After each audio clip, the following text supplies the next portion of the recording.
Halo Sobat Alur Film, bagaimana kabarnya? Semoga selalu sehat dan tidak kurang sesuatu apapun.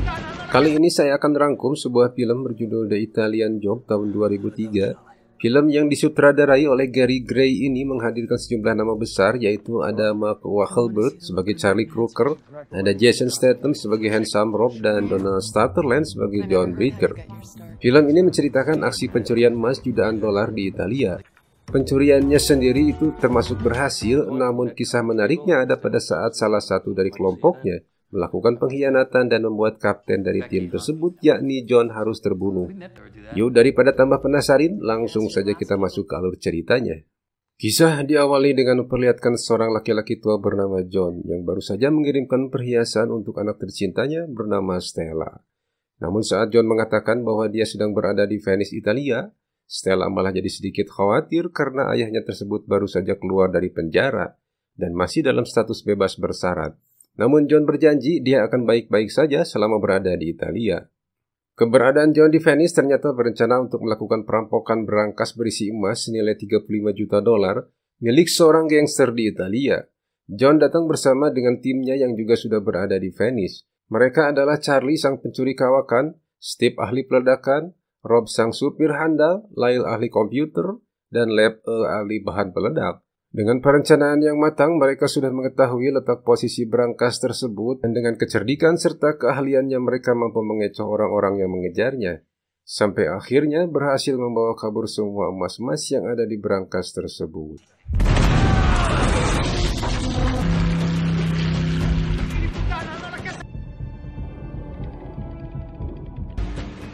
Charlie, someone just called it in. The police.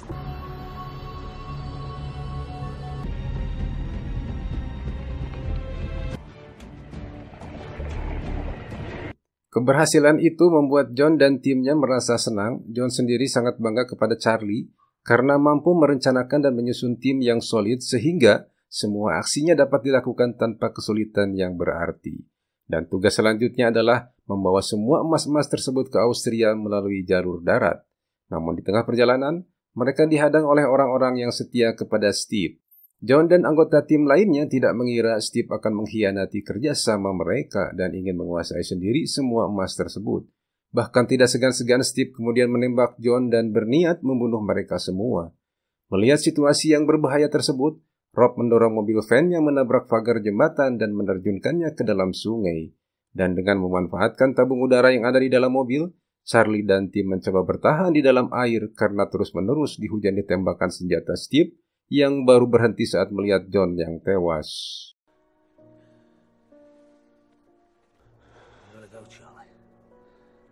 Singkat cerita, 1 tahun kemudian di Philadelphia, Amerika Serikat, Stella nampak sedang melakukan tugas khusus dari kepolisian untuk membobol berangkas penyimpanan barang hasil kejahatan, di mana tanpa kesulitan berarti Stella berhasil membuka berangkas tersebut.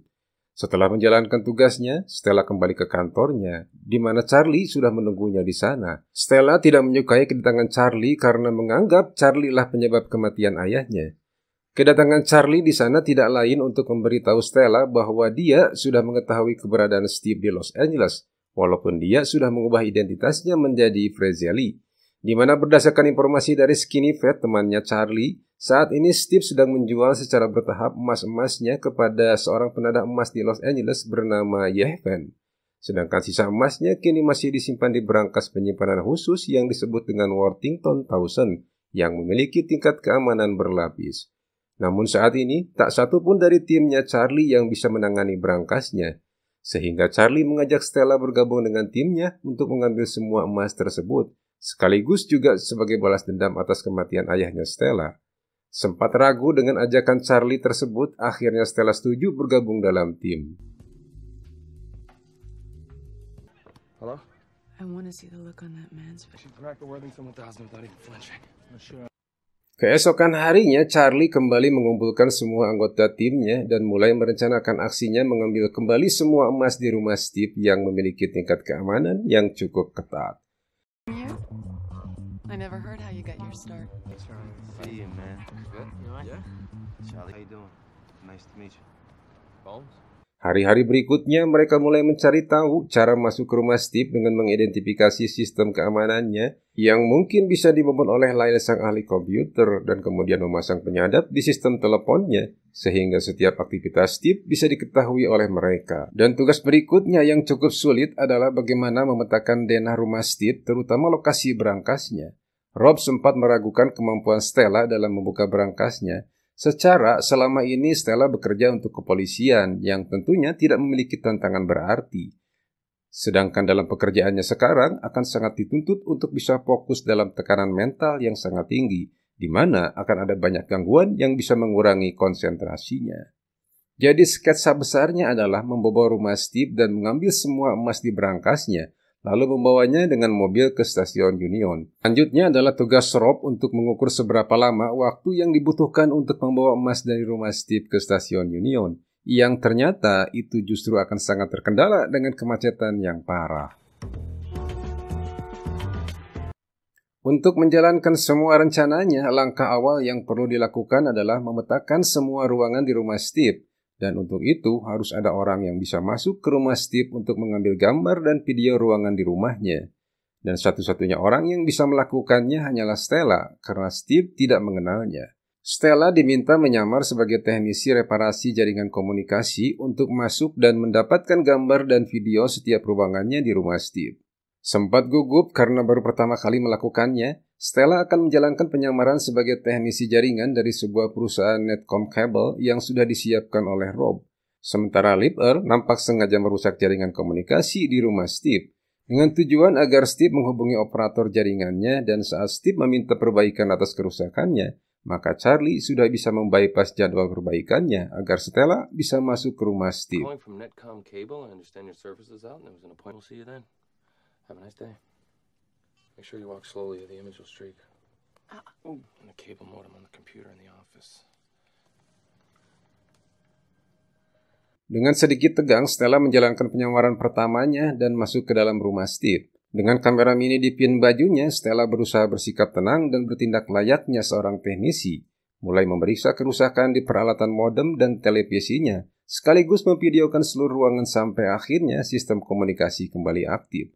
Namun saat akan pulang, Steve iseng mengajak Stella untuk berkencan, dan dengan terpaksa Stella menerima ajakan tersebut. Becky, huh? We never do that.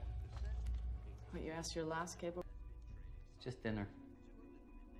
Namun justru, menurut Charlie itu adalah peluang bagi tim mengambil emasnya. Berikutnya adalah tugas Lyle untuk memetakan setiap sudut ruangan di rumah Steve berdasarkan video dan gambar yang diambil oleh Stella, terutama mengukur lebar lorong yang menghubungkan posisi berangkas dan pintu depan rumah Steve. Tujuannya adalah untuk menentukan kendaraan yang bisa masuk ke dalam lorong tersebut. Dan setelah dilakukan pengukuran, mobil yang sesuai untuk menjalankan misinya adalah mobil Mini Cooper. Rob kemudian meminta bantuan temannya yaitu Ren, seorang ahli mekanik, untuk memodifikasi ketiga mobil Mini Cooper tersebut agar bisa membawa beban seberat 1,2 ton namun harus tetap memiliki kecepatan yang cukup untuk bisa lolos dari pengejaran. Tidak membuang waktu, tim pun segera bekerja. Lyle nampak berusaha mengakses dan meretas jaringan sistem pengawasan otomatis lalu lintas di Los Angeles, terutama jalur yang akan dipergunakan untuk melarikan diri agar tidak terkendala dengan kemacetan. Lyle segera membuktikannya kepada Charlie, sementara itu, Lipper juga menyiapkan alat peledak mini namun memiliki daya ledak yang tinggi. Dan sebelum menjalankan aksinya, Charlie lebih dahulu menguji semua sistem peralatan dan komunikasinya sudah sesuai dengan rencananya. Green light. Lights are working fine. You got yourself a sweet ride now, Charlie.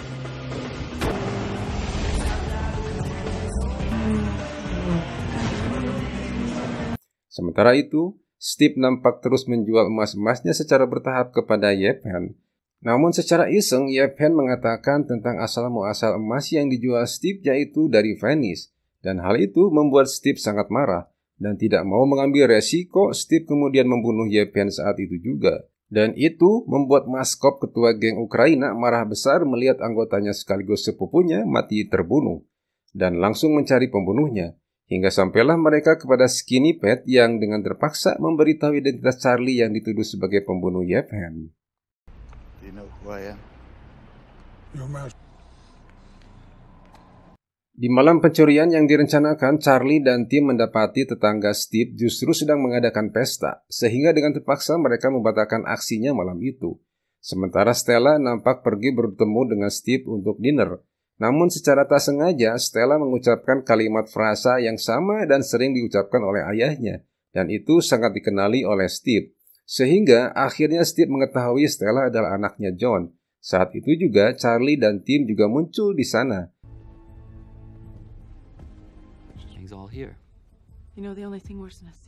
Menyadari bahwa rumahnya sudah diretas oleh Charlie, Steve kemudian merubah semua sistem keamanannya untuk mencegah aksi Charlie. Hingga diperoleh kabar bahwa Steve akan memindahkan berangkas emasnya ke Mexico City dengan mempergunakan mobil lapis baja dan kemudian mengangkutnya dengan pesawat kargo. Charlie segera menyusun strategi untuk menentukan jalur kendaraan yang akan digunakan Steve menuju ke bandara. Dengan satu prinsip bahwa Steve tidak akan pernah meninggalkan emasnya lepas dari pandangannya. Dan di sini peran Lyle sangat menentukan, di mana dia harus merekayasa jalur lalu lintas agar sesuai keinginan mereka. Sedangkan Lipper merancang peledakan untuk memindahkan berangkasnya. Intinya, Charlie akan melakukan aksinya seperti saat di Italia. Dan untuk melakukan aksinya tersebut, terpaksa Charlie melibatkan Rance dan Skinny Pete. There's never to mess with Mother Nature, Mother Laws. I don't like to be kept in the dark. If I'm in, You're amazing. It's a work of genius. I'm in position. Set.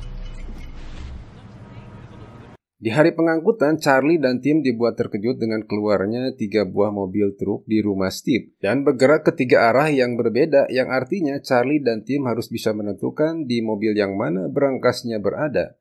Namun berbekal pengalamannya, Charlie meminta Lyle untuk mengukur tekanan ban masing-masing truk, sehingga dapat diketahui mobil yang mengangkut berangkas adalah mobil yang memberikan tekanan lebih berat kepada keempat bannya. Lyle kemudian mulai merekayasa lalu lintas untuk mengarahkan mobil truknya ke posisi yang sudah ditentukan. You'll never shut. And he's taking it. Take the left.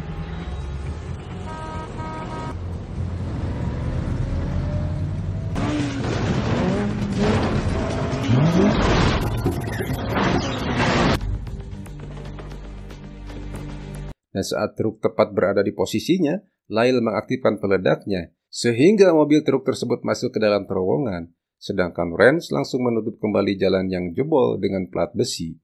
Namun masalah kembali muncul saat melihat berangkasnya ternyata bukan Worthington Townsend seperti yang diperkirakan, tapi sudah diganti dengan yang lain, sehingga perlu waktu lebih lama untuk membuka berangkasnya tersebut. Sementara itu, Steve sudah memerintahkan anak buahnya untuk mencari posisi truknya, namun karena terhalang oleh kereta yang berhenti, terpaksa mereka mengambil jalan lainnya, sedangkan Stella nampak masih terus berusaha membobol berangkasnya. Kesulitan membuka berangkasnya, Stella hampir putus asa dan menyerah. Namun Charlie terus menyemangatinya. Situasi semakin genting berpacu dengan waktu yang semakin pendek, sampai akhirnya berhasil membukanya. Dengan segera emas-emas tersebut dipindah ke dalam mobil.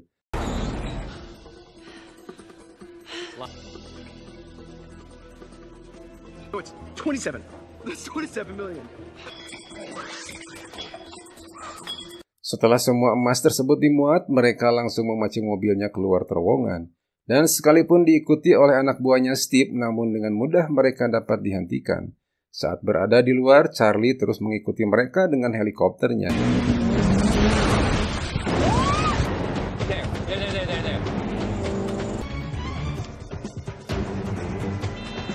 Where are you going? Di tengah pengejaran tersebut, Charlie memisahkan diri untuk memancing Steve mengikutinya, sedang yang lain dapat bebas melaju menuju stasiun Union. Charlie berusaha untuk lepas dari pengejaran Steve, namun Steve terus mengikutinya hingga ke stasiun Union. Get out! Get out! Okay!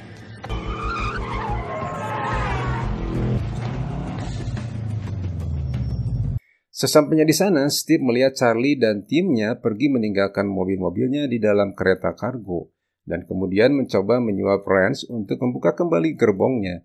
Namun ternyata, Charlie masih berada di dalam gerbong, dan saat Steve mengancam akan membunuh Charlie, tiba-tiba Maskop datang dan menodongkan senjatanya kepada Steve. Rupanya Charlie berhasil membuat kesepakatan dengan Maskop untuk memberikannya sebagian emasnya kepada Maskop dan tentu saja Steve. He made my deal.